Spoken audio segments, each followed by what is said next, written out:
Right, One Piece chapter. What is it? This is chapter 1134. I know I haven't talked, I haven't made a video in time. I've recorded like 6 videos in those 2 months, or it's been a month.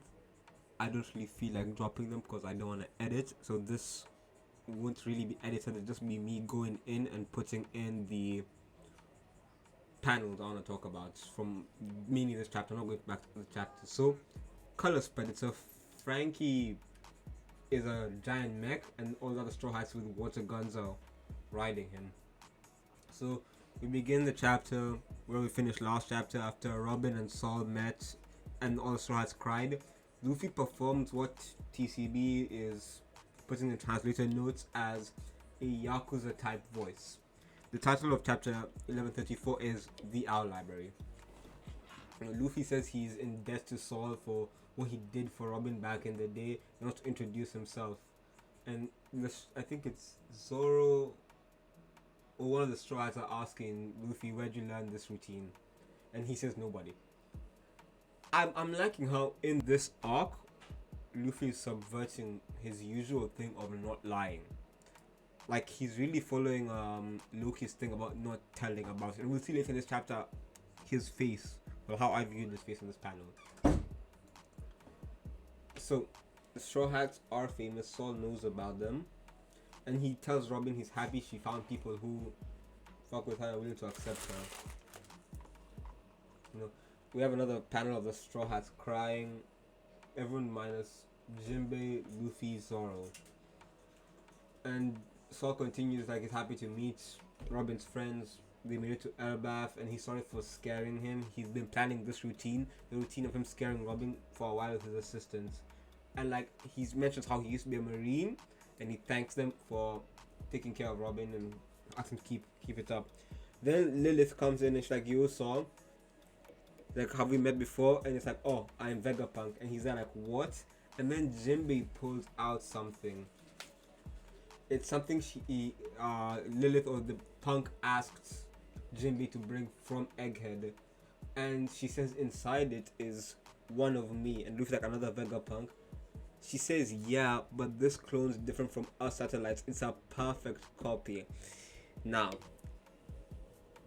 I've been reading the One Piece chapters weekly since I started making videos, but I've been out of the community. I have not seen the community. I stopped watching the YouTubers, all this. So, but I can tell the fact that Punk, even if it's him 20 years ago,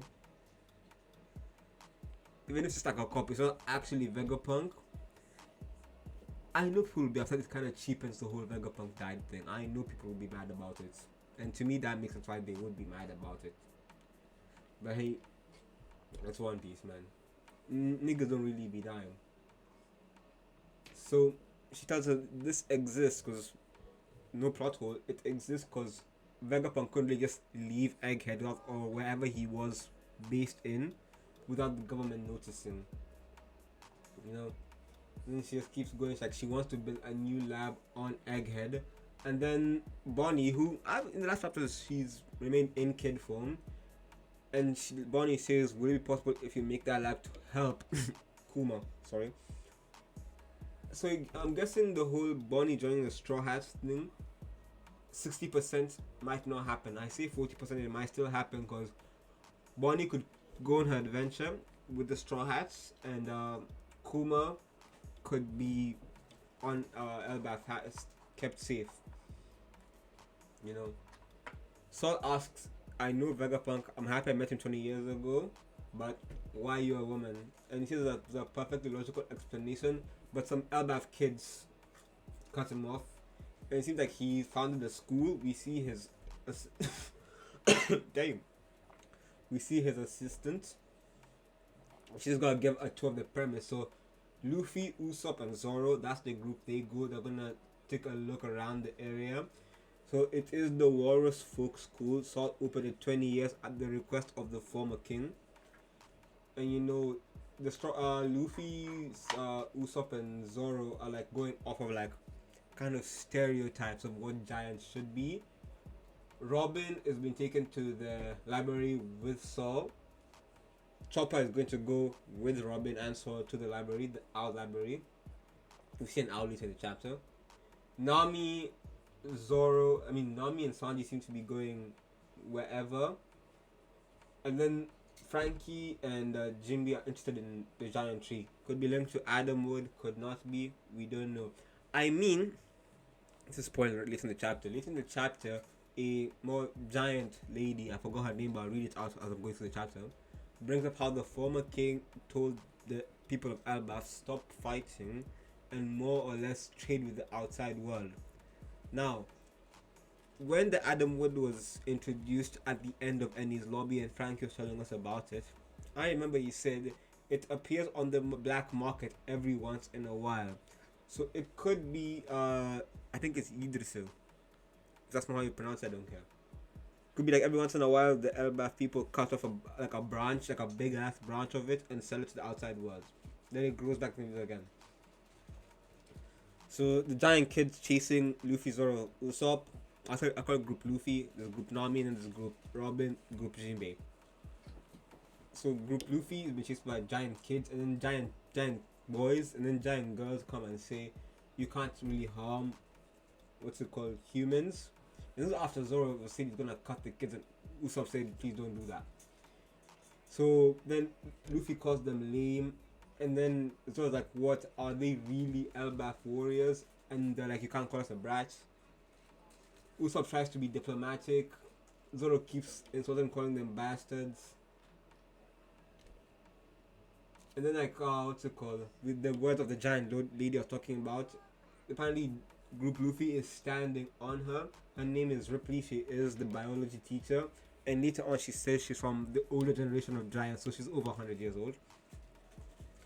So I feel like we might see her fights with the antagonist we see later in this chapter. That's why I'm making this video.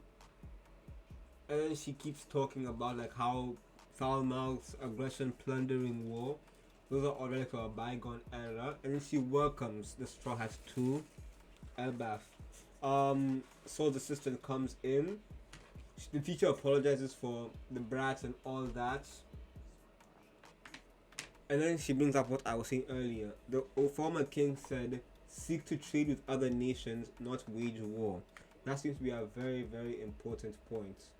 His name was King Harold, so it wasn't former king wasn't Odin, and it's brought up how there is no. In fact, it's brought up in this time right here. A visionary king who wanted to revolutionize our country. He was slain by his flesh and blood, that crazy prince.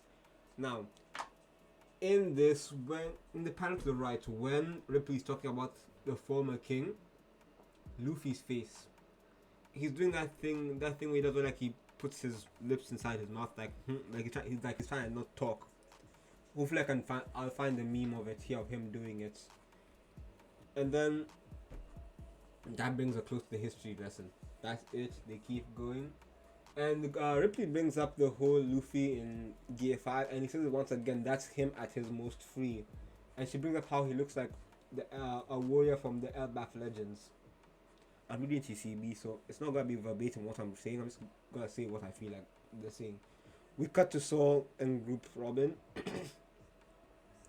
and they bring up how they are at the library, and he said, "Oh, he couldn't stop worrying about the books of Ohara, so he went back with Hyuujin and the others and got it back." He was happy that he was able to survive, to save every single book he could.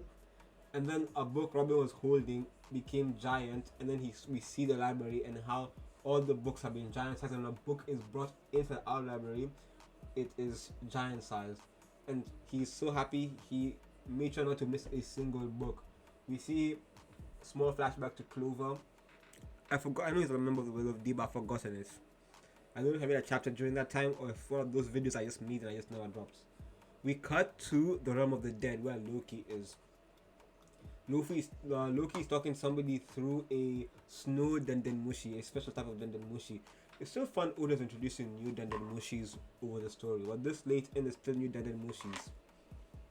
Or maybe we've seen this before and I just wasn't paying attention, I don't remember. So, Loki's talking about how he has nothing to do but kill time. And he's talking about the guy who he was going through something. This is a friend even though they've not met face to face.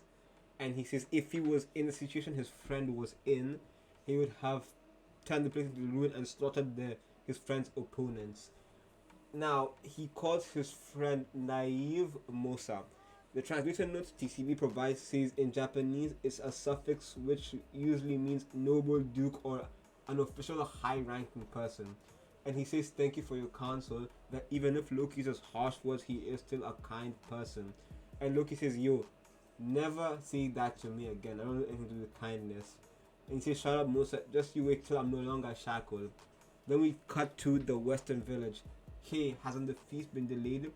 We were just drinking our attitude, you're having way too much. Then, boom, hockey. We see, I think that's Brogy.